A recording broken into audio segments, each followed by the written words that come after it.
തിരുവനന്തപുരം വെഞ്ഞാറമൂട് കൂട്ടക്കൊലക്കേസിൽ പ്രതി അഫാൻ വീണ്ടും പോലീസ് കസ്റ്റഡിയിൽ. നെടുമങ്ങാട് കോടതി 3 ദിവസത്തേക്കാണ് കസ്റ്റഡി അനുവദിച്ചത്.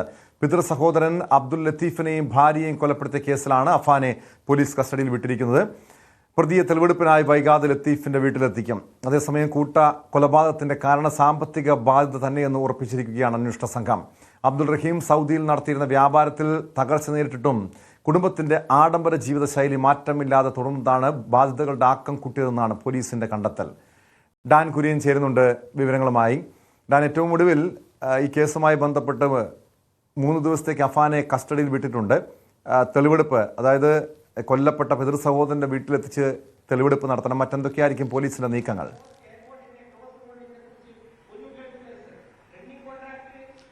3 ദിവസത്തേക്കാണ് കസ്റ്റഡിയിൽ വിട്ടിരിക്കുന്നത്. അതുകൊണ്ട് തന്നെ ഉടൻ തന്നെ മറ്റ് നടപടിക്രമങ്ങളൊക്കെ പൂർത്തിയാക്കാനുള്ള ഒരു നീക്കമാണ് പോലീസ് നടത്തിക്കൊണ്ടിരിക്കുന്നത്. കിളിമാനൂർ പോലീസാണ് ഇന്ന് രാവിലെ ജയിലിൽ നിന്ന് അഫാനെ കോടതിയിൽ എത്തിച്ചത്. തുടർന്ന് 3 ദിവസത്തേക്ക് കസ്റ്റഡിയിൽ വിടുകയായിരുന്നു.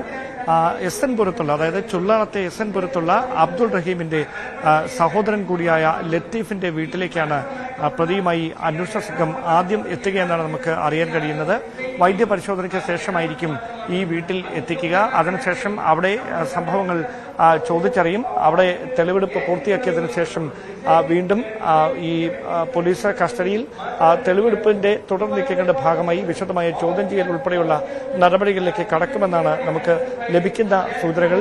അതേസമയം അന്വേഷണ സംഘത്തിന് മുമ്പിൽ കഴിഞ്ഞ ദിവസം പേരമലയിലെ വീട്ടിലെത്തിച്ച് അഫാൻ നടത്തിയ വെളിപ്പെടുത്തലുകൾ വലിയ തരത്തിൽ ഒരു ചർച്ചയായി മാറിയിരിക്കുന്ന ഒരു പശ്ചാത്തലം കൂടിയുണ്ട്. അതായത് ഈ സാമ്പത്തിക ബാധ്യത തന്നെയാണ് ഇങ്ങനെയൊരു കൂട്ടക്കൊലപാതകത്തിലേക്ക് നയിച്ചതെന്ന് ഏറെക്കുറെ ഉറപ്പിക്കുന്ന തെളിവുകളാണ് പോലീസിന് ഇതിനോടകം ലഭിച്ചിരിക്കുന്നത്. അങ്ങനെയാണെങ്കിൽ ഈ ഉമ്മയെയും സഹോദരനെയും കാമുകിയെയും കൊന്നതിൽ തനിക്ക് കുറ്റബോധം ഉണ്ട് എന്നും പിതൃമാതാവിനെയും അതോടൊപ്പം തന്നെ പിതൃ സഹോദരനെയും ഭാര്യയും കൊലപ്പെടുത്തിയതിൽ തനിക്ക് യാതൊരു തരത്തിലുള്ള മനസ്താപവുമില്ല എന്ന തരത്തിലുള്ള പ്രതികരണം തന്നെയാണ് അഫാന്റെ ഭാഗത്തു നിന്ന് അന്വേഷണ സംഘത്തോട് ഉണ്ടായിരിക്കുന്നതെന്നാണ് നമുക്ക് ലഭിക്കുന്ന സൂചനകൾ. അവരോട് അടങ്ങാത്ത പകയാണ് തനിക്ക് എന്നാണ് ആവർത്തിച്ചുള്ള ചോദ്യം ചെയ്യലിൽ അന്വേഷണ സംഘത്തോട് അഫാൻ വെളിപ്പെടുത്തിയതും. അതോടൊപ്പം തന്നെ ഈ ചില പലിശക്കാർ വലിയ തരത്തിൽ പണം കടം നൽകിയ ശേഷം വലിയ പലിശ ഈടാക്കിയിരുന്ന ചില മീറ്റർ പലിശക്കാരുമായും ഈ കുടുംബത്തിന് ബന്ധമുണ്ട്. അങ്ങനെ അവരുടെ പക്കൽ നിന്നും പണം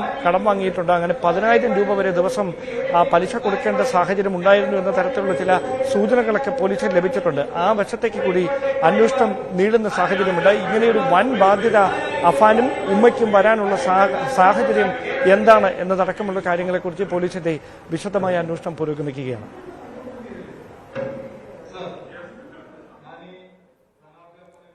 ഡാൻ, അതോടൊപ്പം തന്നെ ഈ ഫർസാനെ കൊലപ്പെടുത്താനുള്ള കാരണം സംബന്ധിച്ച് ഇന്നലെ ഡാൻ തന്നെ റിപ്പോർട്ട് ചെയ്തൊരു വാർത്ത ഉണ്ടായിരുന്നു, വിവരങ്ങളുണ്ടായിരുന്നു ഈ കേസുമായി ബന്ധപ്പെട്ട്. അതായത് ഫർസാന ഈ പണയം വെക്കാൻ നൽകിയ മാല തിരികെ ചോദിച്ചതിൻ്റെ വൈരാഗ്യത്തിലായിരുന്നു ഫർസാനെ കൊലപ്പെടുത്തിയതെന്ന്.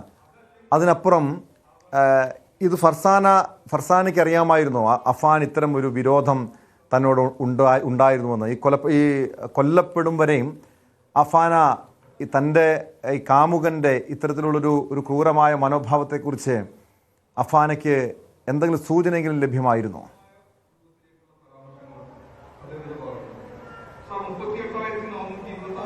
മുൻവൈരാഗ്യം എന്നതിനപ്പുറത്തേക്ക് താൻ അനുജനെ സ്നേഹിച്ചിരുന്നത് പോലെ തന്നെ ഫർസാനെയും സ്നേഹിച്ചിരുന്നു. താൻ ഇല്ലാതെ അവൾ ജീവിക്കില്ലായിരുന്നു. അതുകൊണ്ടാണ് ഈ പേരമലയിലെ വീട്ടിലേക്ക് 24-ാം തീയതി ബൈക്കിൽ കൊണ്ടുവരുന്നതിനിടയിൽ ഈ വണ്ടി ഇടിച്ച് ഞാൻ മരിച്ചാൽ നീ എന്ത് ചെയ്യുമെന്ന് അവളോട് ചോദിച്ചത്. അപ്പോൾ ഞാനും കൂടെ മരിക്കുമെന്നാണ് ഫർസാന നൽകിയ മറുപടി.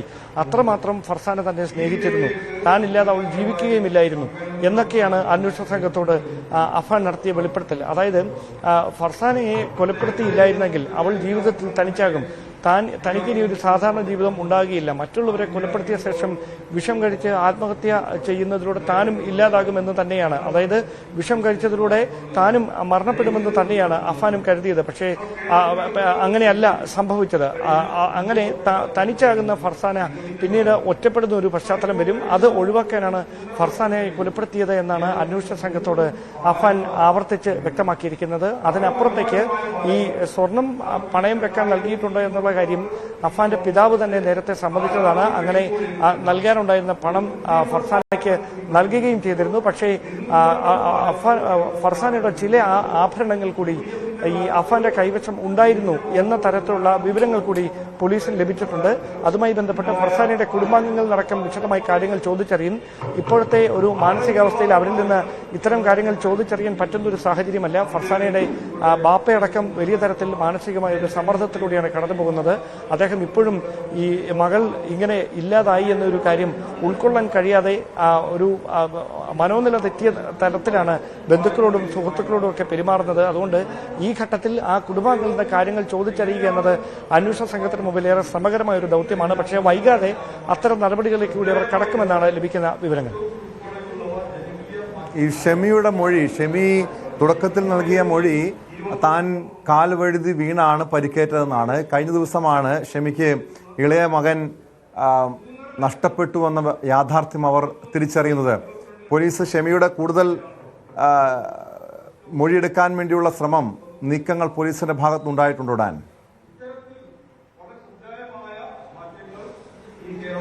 അതായത് ഘട്ടം ഘട്ടമായിട്ട് ഈ ഉണ്ടായ സംഭവങ്ങൾ മുഴുവൻ ഷെമിയെ അറിയിക്കണമെന്ന് തന്നെയാണ് ആശുപത്രിയിലെ അവരെ നിരീക്ഷിച്ചുകൊണ്ടിരിക്കുന്ന ഡോക്ടർമാരുടെ സംഘം ഈ ഭർത്താവ് അബ്ദുൾ റഹീമിനോടും മറ്റ് ബന്ധുക്കളോടുമൊക്കെ അറിയിച്ചിരിക്കുന്നത്. അതുകൊണ്ട് ഈ സംഭവിച്ച ദുരന്തത്തെക്കുറിച്ചൊരു സൂചന അവർക്ക് വൈകാതെ നൽകും. മാത്രവുമല്ല, ഈ ജീവനോടെ തന്നെ, അതായത് അർദ്ധബോധാവസ്ഥയിലാണ് ഈ മുറിക്കുള്ളിൽ നിന്ന് ഗുരുതരമായി പരിക്കേറ്റ നിലയിൽ ഷെമിയെ അന്വേഷണ സംഘം ഈ പോലീസ് സംഘം വെഞ്ഞാറമൂട് പോലീസ് സംഘം വീടിനുള്ളിൽ നിന്ന് കണ്ടെത്തിയത്.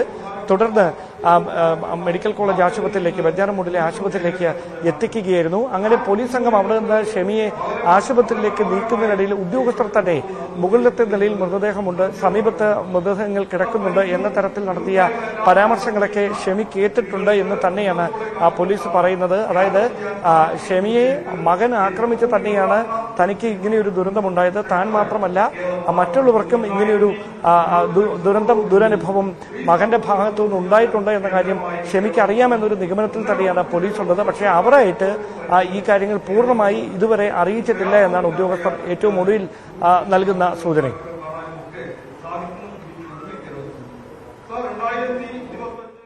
വ്യക്തമാണ്. ഡാൻ കുര്യനാണ് വിവരങ്ങൾ നൽകിയത്. വെഞ്ഞാറമൂട് കൂട്ടക്കൊലപാതക കേസിൽ പ്രതി അഫാനെ വീണ്ടും പോലീസ് കസ്റ്റഡിയിൽ വിട്ടിരിക്കുകയാണ്.